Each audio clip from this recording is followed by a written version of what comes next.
Hi guys, this is Mary and Wayne, and we're working in the kitchen today. So this is going to be an episode of Simple Cooking with Mary, and we have some apple trees out at our farm. These are McIntosh apples that Wayne brought home, and we're going to make some apple butter today. So the first thing we're going to do is wash these apples. I have kind of an unconventional method of processing these for the apple butter. And all we do is take off the leaves and the stems, and then we're going to wash them really well, and then we're going to put them in the pressure cooker. And we're not taking out the core, the seed, or anything. And we're not going to even slice them because they are kind of small. So we're going to go ahead and get these washed, and I'll show you what comes next. Wayne's washing the apples and taking off the leaves and the stems and cutting off any little bad spots that might be on there. Now the washed apples are going in this electric pressure cooker that I have. I love this thing because you don't have to worry about getting the right pressure or anything. You just set it on the front. Right here we got high and low, and we'll be using high. And we're going to pressure these apples at about 15 minutes because they're kind of small, and I'll add probably 2 cups of water to 6 pounds of apples. Okay, we've got 5 pounds of apples in here now, but there's a maximum fill line, so we don't want to go above this. So probably when we get the other pound in here for the 6 pounds, that'll be all we can put. Now, if you have apple juice to put in here instead of 2 cups of water, that would work well too, but I don't have any today, so I'm just using water. Okay, I've got the lid on the pressure cooker. I've got it locked, and we've got this set to pressure. And right down here, we're going to set it at high, and our cook time is going to be 15 minutes.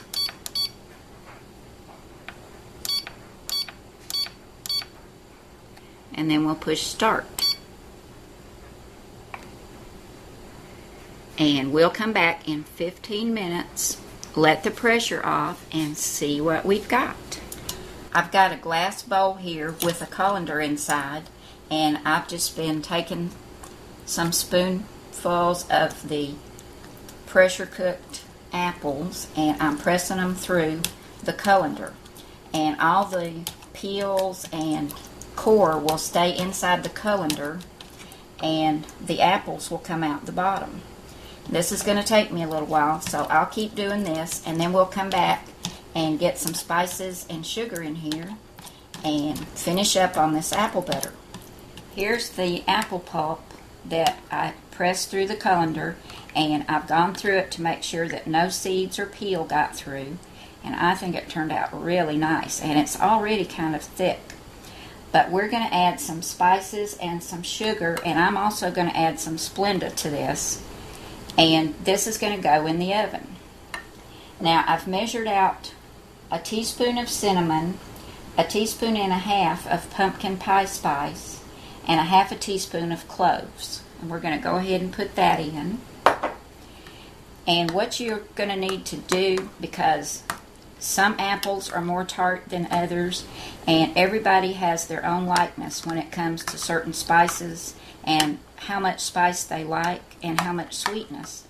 You're just going to have to add these ingredients and keep track of them as you put these in, so you'll know what your final recipe is going to be. But taste it as you're mixing this in until you know it's exactly the way you want it. And the spices will get a little bit stronger as it cooks. So I'm going to keep stirring this up, and then we're going to add some sugar and some Splenda. Now we're going to start off with 3 cups of sugar. And I know that sounds like a lot, but these apples are kind of tart. We're going to stir this in, and then I'm going to put in 2 cups of Splenda. I'll get this all stirred in, and the Splenda, and then I'm going to taste this and see how much more spice and sugar and Splenda I need to add. Okay, Wayne and I both tasted this, and we think the 3 cups of sugar and the 2 cups of Splenda is just right. But it does need some more spice. So I've got another teaspoon of cinnamon and a half a teaspoon of the pumpkin pie spice. And I'm going to mix that in, and then we're going to taste it again. And this kitchen is going to smell so good when we start cooking this. Okay, we decided that 3 cups of sugar, 2 cups of Splenda, 2 teaspoons of cinnamon, 2 teaspoons of pumpkin pie spice, and a half a teaspoon of cloves was just right for these apples. But you'll have to adjust it to taste for your family and the sweetness or tartness of your apples. Now I've got a glass baking dish here, and I'm going to pour my apple butter mixture in this glass baking dish, and then this is going in the oven at 300 degrees. And I don't know how long you have to cook this. You cook it until it's the thickness that you like on your toast or your biscuits or with your pork chops, however you like to eat it. So you have to go back, I'd say every 20 minutes, and give it a good stir, and you can tell when the thickness is to your liking. So I'll go ahead and get this in the oven, and we'll come back and have this on some piping hot biscuits, and I'll tell you how it tastes. The apple butter is ready. When I hold up my spoon, you can see it comes off in sheets. And I cooked it at 300 degrees for about 2 hours. And you can tell from the side here, this is where it was, and it has reduced down to this amount. Now I'm going to take most of this and put it in some pint canning jars, which I've got ready over here, and put this in a water bath for about 10 minutes to seal the jars.